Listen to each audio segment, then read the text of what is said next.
Assalamualaikum warahmatullahi.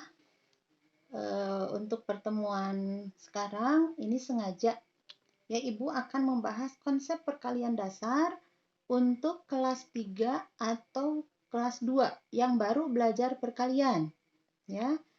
Perkaliannya misalnya belum hafal. Nah, berarti kalian harus paham konsepnya ya. Terus juga mungkin untuk ayah bunda sering dibingungkan atau pernah dibingungkan atau dipusingkan dengan apa sih konsep perkalian seperti ini nih. Misal, ya.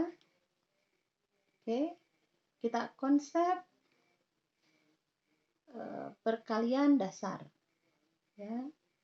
Perkalian dasar ini biasa dipelajari yang baru pertama kali dipelajari oleh anak-anak kelas 2 atau kelas 3 ya untuk materi awal.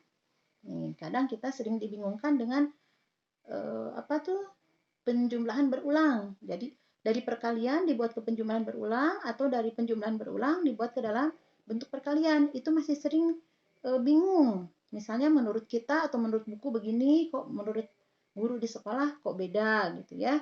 Nah, itu sering pusing ya, sering membingungkan. Oke, di sini Ibu akan menjelaskan dengan cara yang sederhana ala-ala tetragama Karner ya. Oke, misal kita kasih contoh. Ibu punya bilangan 3 kali 6. Bagaimanakah bentuk penjumlahan berulang ya ini? Bentuk penjumlahan berulang.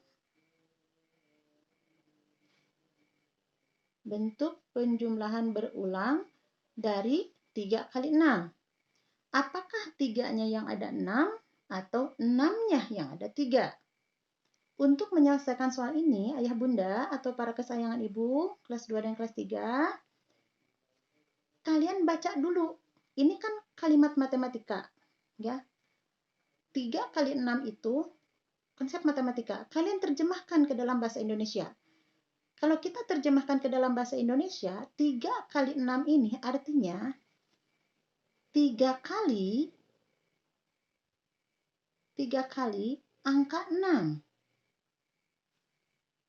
3 kali angka 6. 3 kali angka 6 artinya, nih, jadi artinya, coba Ibu bertanya, 3-nya yang ada 6 atau 6 yang ada 3? Maksud dari 3 kali angka 6. 3 kali angka 6 tentu saja 6-nya yang ada 3. 6 tambah 6 tambah 6. 3 kali angka 6. Artinya 6-nya ada 3. Jadi bentuk perkalian penjumlahan berulang dari 3 kali 6 tentunya 6 tambah 6 tambah 6. Bukan 3 tambah 3 tambah 3 tambah 3 tambah 3 tambah 3. Karena apabila kita baca ulang, 3 kali 6 ini memiliki pengertian 3 kali angka 6. Oke, paham di situ? Baik. Kita contoh lagi. Misal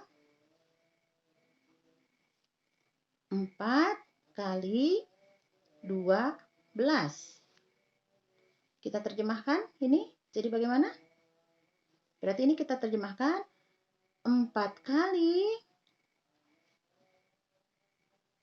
angka 12. 4 kali angka 12, tentu saja 12-nya yang ada 4, bukan?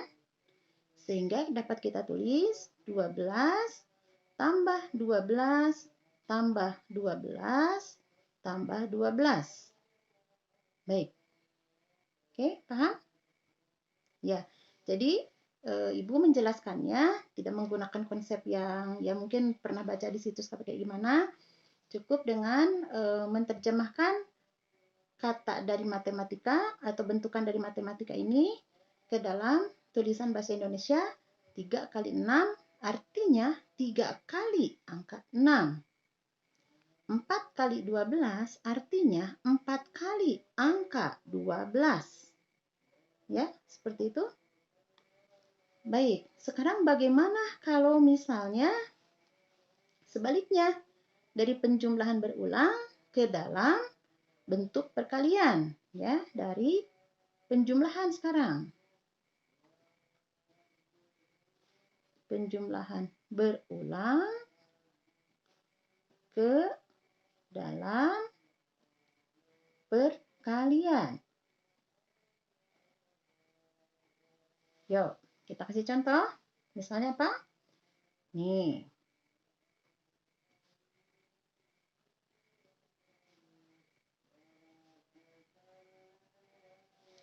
Penjumlahan berulang dari 4 ditambah 4 ditambah 4 ditambah 4 ditambah 4. Bagaimanakah bentuk perkaliannya? Apakah 4 kali 5 atau 5 kali 4? Ya, mana coba yang benar gitu. Nih, misalnya tuh mana yang benar. Oke, ya.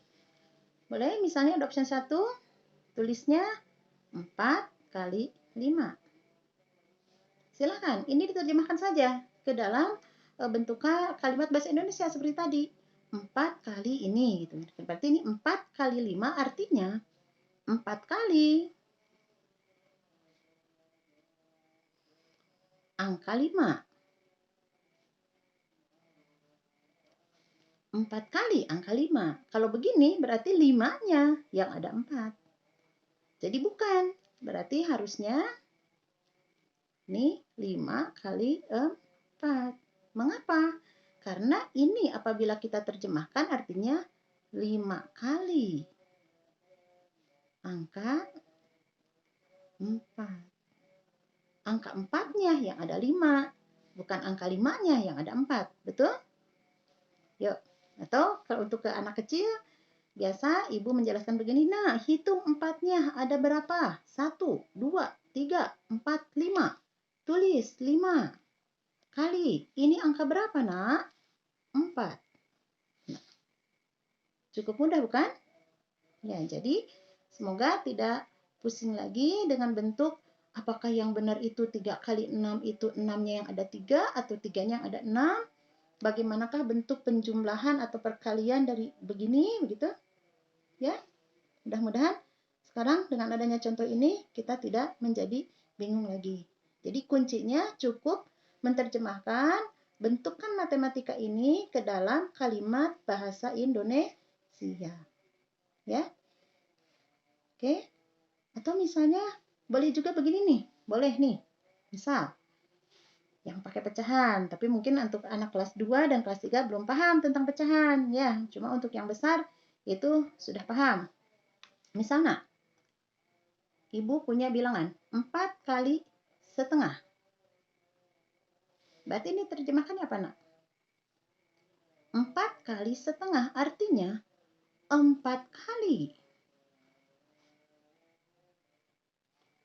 angka setengah. 4 kali angka setengah, pecahan ya, pecahan setengah, pecahan 1/2. Apakah di sini kita bisa menerjemahkannya ke dalam bentukan penjumlahan berulang? Oke, tentu saja bisa. 4 kali angka setengah, artinya kan setengahnya ada 4. Berarti ini setengah ditambah setengah, ditambah setengah, ditambah setengah. Nah, sekarang kita sebaliknya, kita balikan. Setengah kali 4. Terjemahkan. Kalau diterjemahkan berarti jadi setengah kali. Setengah kali angka 4. Setengah kali angka 4. Bagaimana ibu harus menuliskannya, nak? Setengah kali angka 4. 4-nya ada setengah. Kalau 4-nya ada setengah, ibu menuliskannya bagaimana?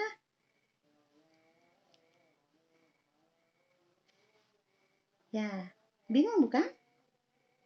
Nah, oke ya, dari sini juga sudah kita bisa jawab bentuk bahwa apa namanya bentukan penjumlahan berulang maupun bentukan penjumlahan berulang ke dalam bentuk perkalian maupun sebaliknya dari perkalian ke dalam bentuk penjumlahan berulang itu tidak apa ya namanya ada konsepnya gitu. Walaupun hasilnya sama, tapi untuk materi kelas 2 dan kelas 3 itu memang harus dipahami. Nah, mudah-mudahan dengan adanya materi ini bisa dipahami baik oleh anak kelas 2 dan 3 maupun oleh ayah bunda yang mendampingi.